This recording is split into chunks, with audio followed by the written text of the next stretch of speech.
I think this defense, with the pieces that they've added to Jonathan Gannon's scheme, for lack of a better term, can be one of the best defenses in the NFL. And if you're going to be rushing the passer, if you're actually going to be dialing up blitzes, then eventually you know what you're going to do? You're going to do something the Eagles weren't able to do, which is force turnovers and change the outcome of these games. So Haason Reddick gets acquired by the Eagles. He talks about how he likes to play fast. Haason Reddick talks about how he likes to get after the quarterback, how he likes to play downhill football.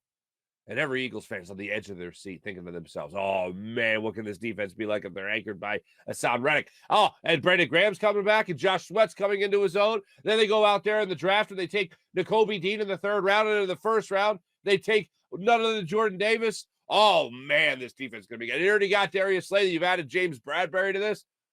TJ Edwards, a lot of people don't want to give him credit. Hell of a year last year as well. What can this Eagles team do with the new pieces on the defensive side of the football? Haason Reddick has got most people excited. Well, my concern is, are they going to have him play out of that comfort zone? Are they going to ask him to do things that don't make him that guy that can get you 12 sacks in a season, for instance? Are they going to ask him to be a guy to drop back in coverage more, which would be ridiculous?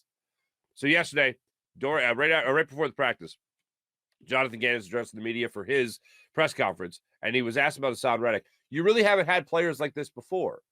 How'd you recruit? How did you learn about?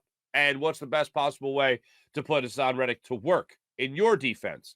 And here's what Jonathan Gannon had to say about learning about his new linebacker. The greatest research tool, in my opinion, when we acquired him was his brain. So, we had a good talk. We sat down with him and said, hey, what are you comfortable with? What are you not? What spots do you want to be in? What don't you? Here's how we see you fitting into the scheme. Here's our vision for you of how we're going to deploy you and how we're going to use you. Are you comfortable with that? Are you not? And we're still figuring that out, all those overhang players, that's always a continuous, evaluation of, hey, this is why we're doing certain things. This is what this guy's really good at. Let's put him in those spots a little bit more. But honestly, Haason is so smart. What he says is like, that's a really good point. You know what I mean? And just because I want to do something, if he doesn't want to do it, we're not going to do it. Last line there, probably the most important.